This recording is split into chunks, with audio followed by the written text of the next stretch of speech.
Bonsoir à tous et merci d'être avec nous dans ce journal. C'est 18 février 2026, la République démocratique du Congo célèbre les 20 ans de sa constitution adoptée en 2005 et entrée en vigueur en 2006 pour instaurer l'état de droit, la séparation des pouvoirs et la protection des libertés fondamentales. Si ces textes a stabilisé les institutions après des années de conflits, son respect reste discuté notamment sur la limitation des mandats présidentiels et l'application de certaines dispositions. Certains articles sont accusés d'être taillés sur mesure, alimentant les débats sur une éventuelle révision. Les appels à une réforme constitutionnelle sont nombreux, certains y voyant une adaptation nécessaire aux réalités contemporaines, d'autres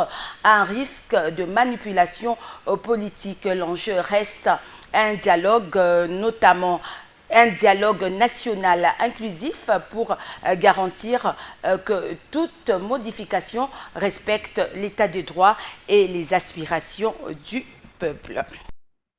18 février 2006, 18 février 2026, la Constitution de la République démocratique du Congo célèbre son 20e anniversaire. Comme je viens de le dire tantôt, Maître Kabengela Ilunga estime que le texte n'est plus adapté aux réalités sociopolitiques du moment. Il appelle à sa révision et estime que l'UDPS ne peut pas faire 10 ans au pouvoir et l'équité sans laisser une écriture constitutionnelle conforme à ses idéaux. Je vous laisse suivre Maître Kabengela Ilunga.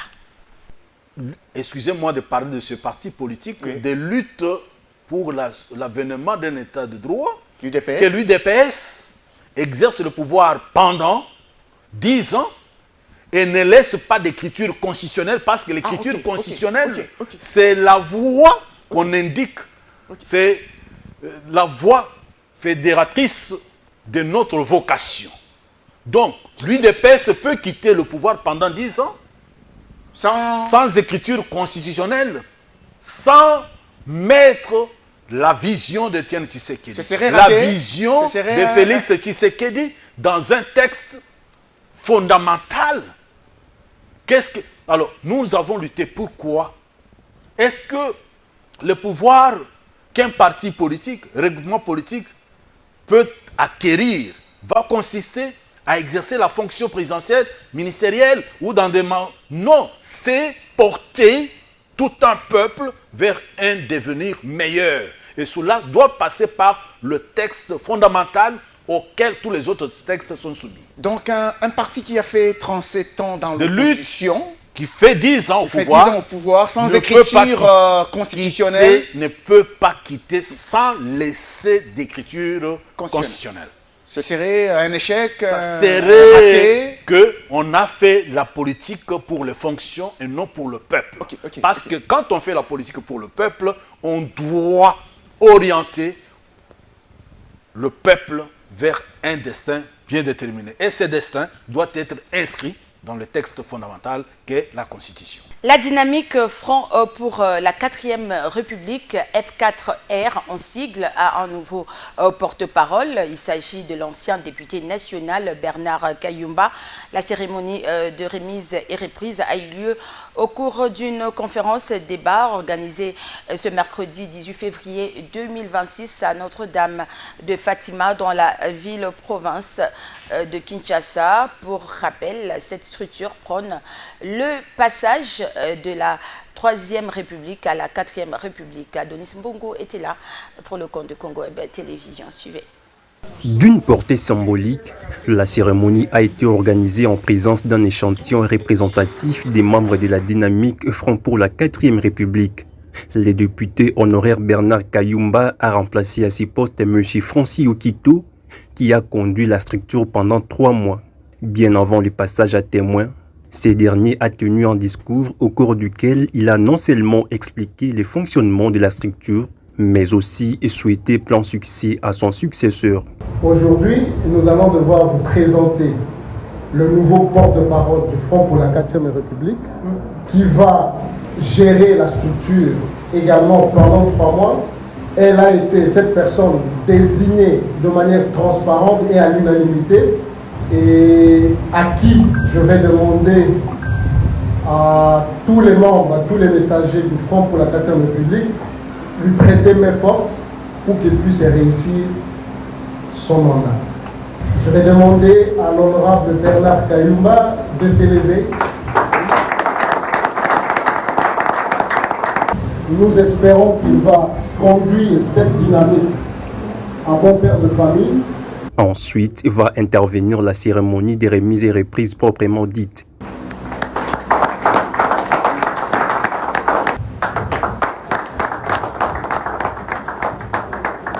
Devant la presse, le nouveau porte-parole du Front pour la 4e République a adressé ses remerciements à tous les membres pour les choix apportés sur sa modeste personne. Je voudrais quand même féliciter mon prédécesseur. Grâce à lui, grâce à son leadership, son dynamisme, Maître François Okito, il a réussi à nous accompagner, nous la dynamique pour la 4e République. Nous sommes allés rencontrer quelques acteurs politiques pour leur présenter le manifeste du Front pour la 4e République.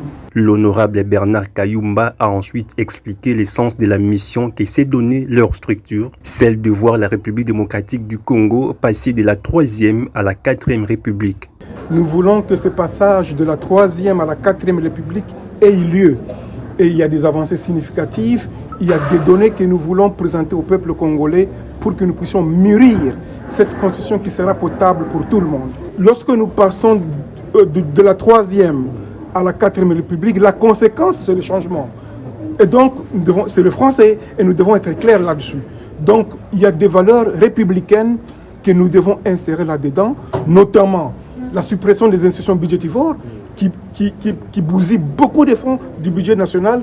Donc, que nous devons, nous Congolais, réfléchir pour que ces fonds-là soient focalisés, soient orientés aux projets d'investissement qui peuvent développer la République démocratique du Congo. Il a promis de faire le tour du pays durant son mandat afin de vulgariser la dynamique Front pour la 4e République ainsi que ses activités. Nous allons devoir sillonner à travers la République pour que nous puissions non seulement sensibiliser, vulgariser, mais rendre des messagers. Parce que ce qui est fait pour le peuple, sans le peuple, est fait contre lui. Nous avons opté pour que nous soyons en contact direct avec cette population qui est les souverains primaires qui décident pour que le pouvoir soit bien assis.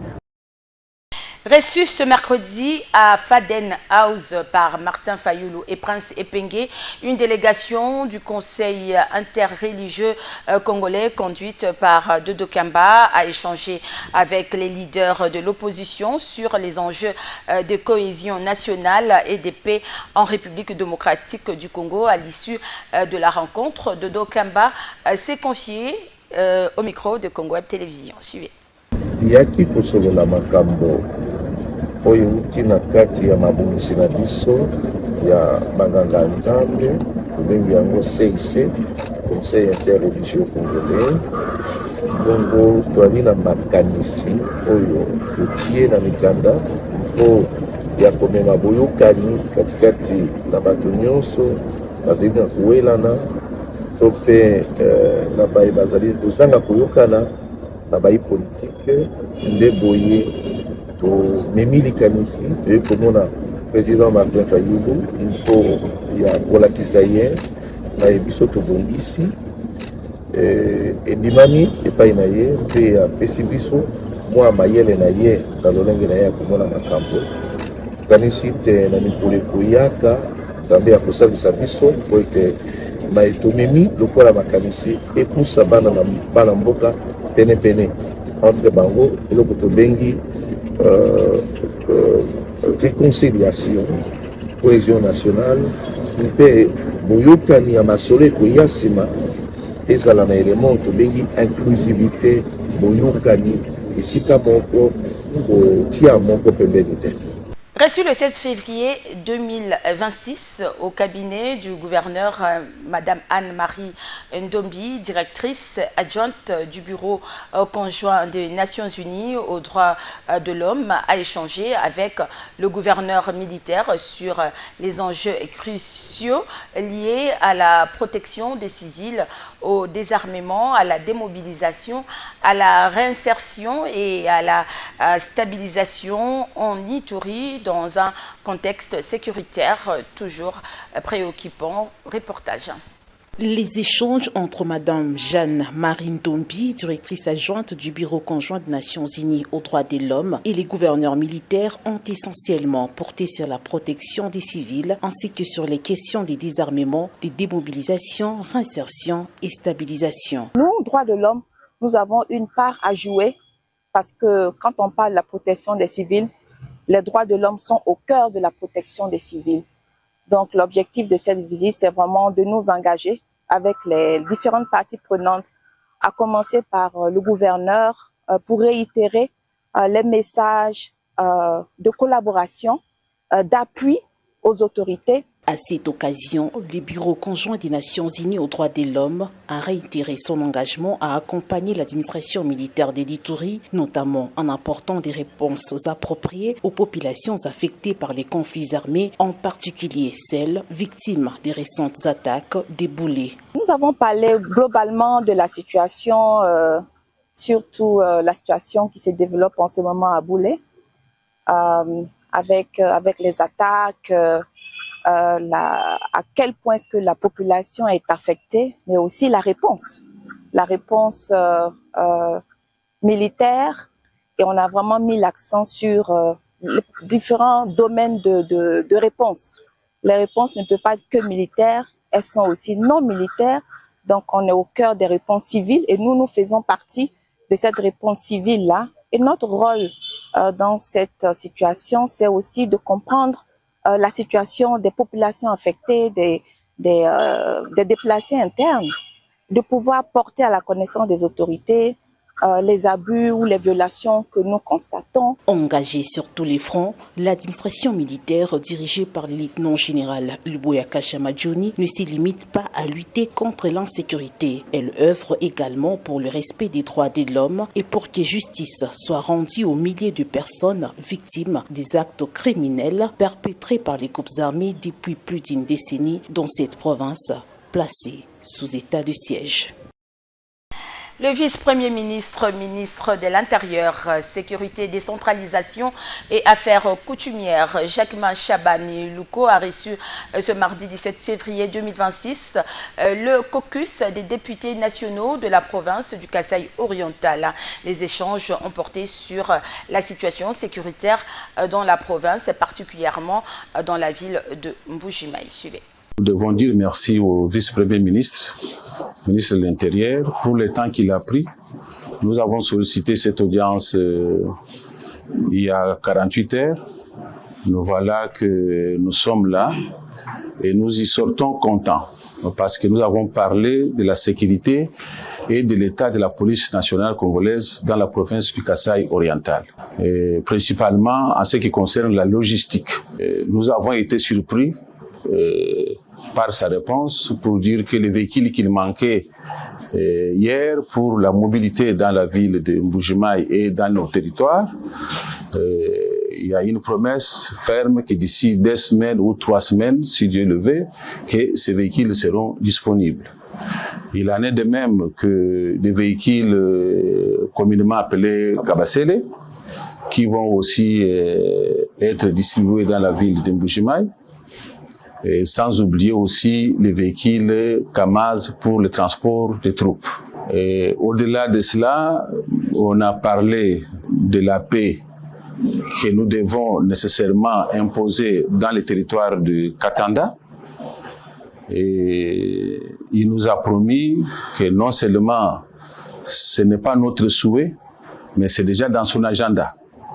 Et que bientôt, ces équipes descendront sur place. Ils venaient de signer une directive il n'y a pas une semaine pour pouvoir commencer à mettre en pratique les résolutions qui ont été prises pour la sécurité dans les territoires de Katanda. Voilà en plus ou moins ce que nous avons parlé. Des retours à Kinshasa, tension enregistrée à Kinkole entre les élèves de l'Institut technique médical et les délogés de Pakadjouma. Les scolarisés de cette école ont manifesté contre une prétendue occupation de leurs installations par ces déplacés descendus sur place. Le député national Richard Monamboumou a calmé la situation. La quiétude est ainsi revenue à la grande satisfaction de toutes les parties. Regardez.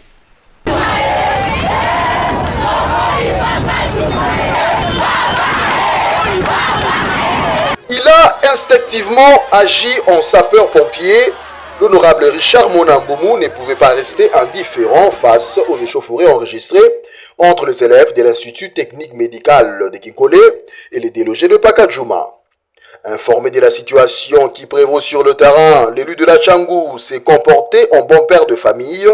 Pacificateur qu'il est, ce député national a su calmer les ardeurs. D'ailleurs, la kosenga na bino pona mokolo ya lelo bozonga bandako. Ngamoko na zima kamuango en charge. Bazokota na kati na solo na bango et bien après ce qu'il faut na kuta na gouverneur na kokuta na naye. Bosala mobuluté. Après avoir pris langue avec le médecin responsable, chef de zone, l'honorable Richard Monamboumou a confirmé qu'il n'y a pas du tout obstruction au bon déroulement des études pour les élèves. C'était surprenant de bien vouloir entendre qu'il y a eu des chaufferries dans la voie principale, il y a les enfants qui brûlent les pneus. Alors, il y a l'ordre public qui était entamé. Étant député, je ne pouvais pas rester calme et c'est la raison pour laquelle j'ai voulu m'enquérir de la situation. Mais pour m'enquérir, il fallait faire la proximité. Je suis venu pour m'enquérir. Mais selon les échos, à notre possession, faisait état qu'il y a obstruction. Nos frères et sœurs qui quittent Pakadjouma occupent les locaux, là où étudient les enfants de l'ITEM, ici c'est CNPP ici, parce que nous sommes dans l'enclos de CNPP. On nous dira que non, il y a obstruction. Les enfants n'ont plus droit à leur cours par rapport, leurs locaux sont occupés. Alors, c'était question que je puisse vérifier. Je suis arrivé, je m'étais entretenu avec le médecin chef de zone, ce qu'il m'a expliqué, alors ça m'a ravi et puis je suis maintenant dans la quiétude par rapport à tout ce qui se passe. Nous sommes là, il y a des locaux, les locaux sont vides, nos frères qui viennent de Pakadjouma sont de l'autre côté. D'ailleurs, ce que j'ai aimé, selon les explications de médecin chef de zone d'ici, il m'a expliqué, étant médecin, toutes les dispositions sanitaires, et je dirais parce qu'il y a les agents aussi de la sécurité qui sont commis à la garde. Donc toutes les dispositions sont prises. En homme de proximité, l'infatigable Richard Mona a quitté le lieu rassuré de la poursuite normale des activités scolaires. Ce mercredi 18 février, les chrétiens catholiques du monde entier entament le carême, période de 40 jours de prière, de jeûne et de conversion en préparation à la célébration de Pâques qui s'achèvera le jeudi 2 avril. Au-delà de l'appel du pape Léon XIV à davantage d'écoute et de jeûne, l'abbé Osé Koussisakana, vicaire de la paroisse Saint-Pierre à Kinshasa, invite les fidèles à suivre des pratiques spirituelles concrètes. On l'écoute. Ce temps nous prépare, c'est un ensemble de 40 jours de prière, de foi, d'exercice spirituel qui nous prépare à célébrer notre grande fête de foi, la fête de Pâques. Et ce temps nous invite à la conversion, mieux la conversion profonde.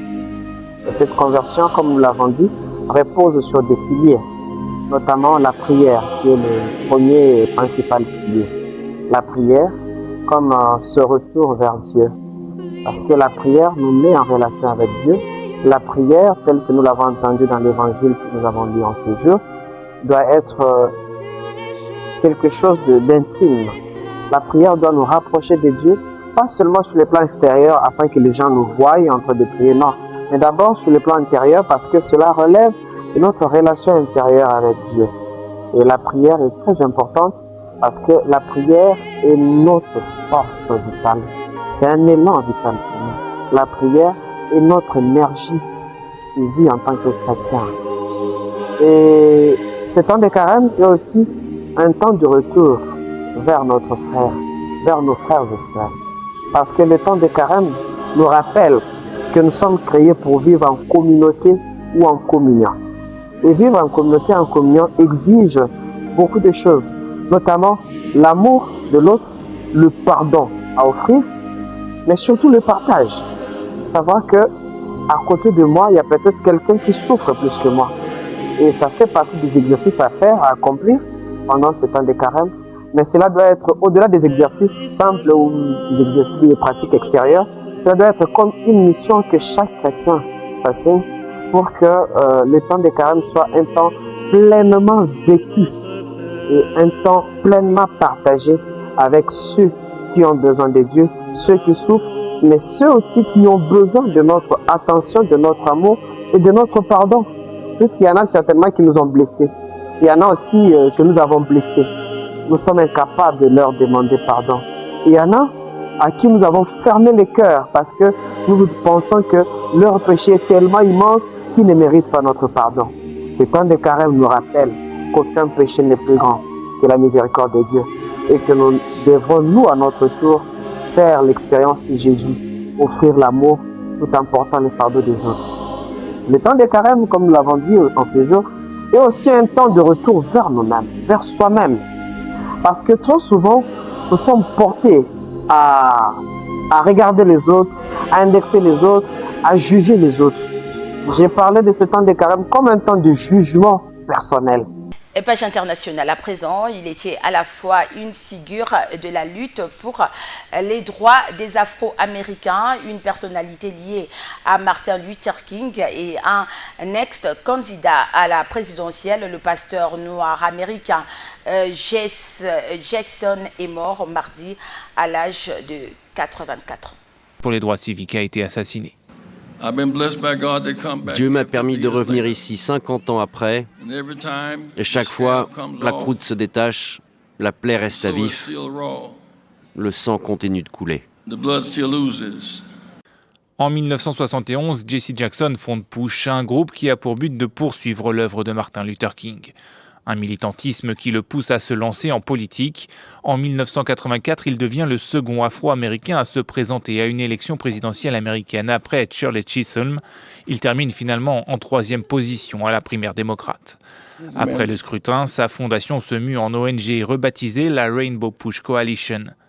Elle défend des causes libérales telles que la discrimination positive. Il se présente une dernière fois à la Maison-Blanche en 1988, mais s'il abandonne par la suite ses ambitions politiques, il continue de s'exprimer sur les sujets qui lui tiennent à cœur, comme le racisme et les violences policières. Rester concentré sur la non-violence. Son héritage s'accomplit en 2008, lorsque Barack Obama est élu à la Maison-Blanche. Son combat lui vaut de nombreuses récompenses, dont la Légion d'honneur remise par Emmanuel Macron en 2021. Ces dernières années, il luttait contre la maladie de Parkinson, ce qui ne l'empêchait pas de soutenir toujours les candidats démocrates, comme ici en 2024, où il est acclamé par la foule en héros américain. Et la revue de presse, c'est tout de suite. Cette revue de presse vous est présentée par Happy Congo. Happy Congo, c'est construire sa maison moins chère, rapide, solide et durable, avec isolation thermique et acoustique garantie.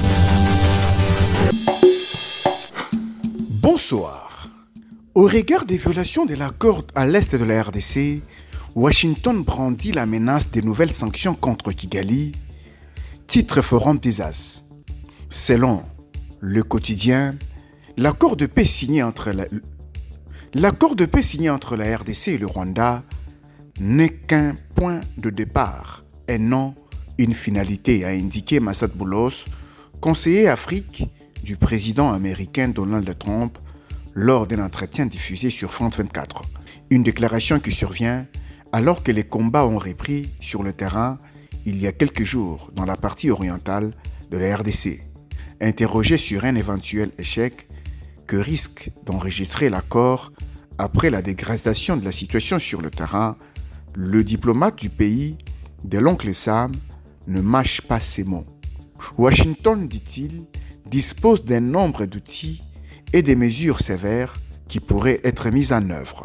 Crise humanitaire dans l'Est, Kinshasa à la recherche des solutions durables rapporte le potentiel.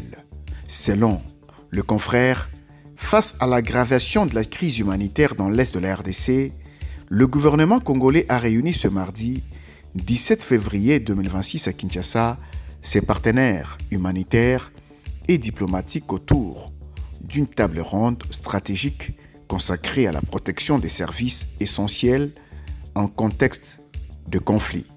Initiée par la première ministre Judith Souminois, cette rencontre de haut niveau, organisée à Pullman Hotel, en partenariat avec l'Union européenne et les comités internationaux de la Croix-Rouge, vise à dégager des mécanismes concrets pour garantir la continuité des soins de santé, l'accès à l'eau potable et l'assistance humanitaire dans les zones les plus affectées par l'insécurité.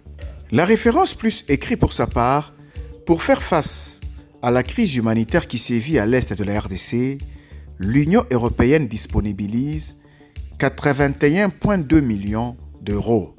Selon la consoeur, la commissaire européenne chargée de l'égalité, de la préparation et de la gestion de crise effectue cette semaine une tournée dans la région de Grand Lac. Première étape, la RDC avant le Burundi et le Rwanda. Dans la foulée, l'Union européenne alloue à nouveau plus de 80 millions d'euros pour faire face au conflit dans l'Est. Adja Labib va effectuer cette visite dans la région de Grand Lac. Terminons cette revue par Africa News qui écrit « La paix sociale menacée aux affaires étrangères, les circuits financiers pointés du doigt, 3 mois d'arriérés des salaires, loyers gelés, nos diplomates martyrisés. » Face à la paralysie, la vice-ministre des Affaires étrangères, Noëlla Aegana Gato, a adressé le 2 février un courrier au vice-premier, ministre en charge du budget, Adolphe Muzito. Elle y rappelle que la transmission de contrats de bail aux services compétents a été effectuée et propose l'organisation d'une séance de travail pour clarifier les justificatifs nécessaires, factures des bailleurs, relevés d'identité bancaire. Bonsoir. Cette revue de presse vous a été présentée par Happy Congo. Happy Congo, c'est construire sa maison moins chère, rapide, solide et durable avec isolation thermique et acoustique garantie. Fin de cette grande édition du journal. Madame, Messieurs, merci à vous de l'avoir suivi.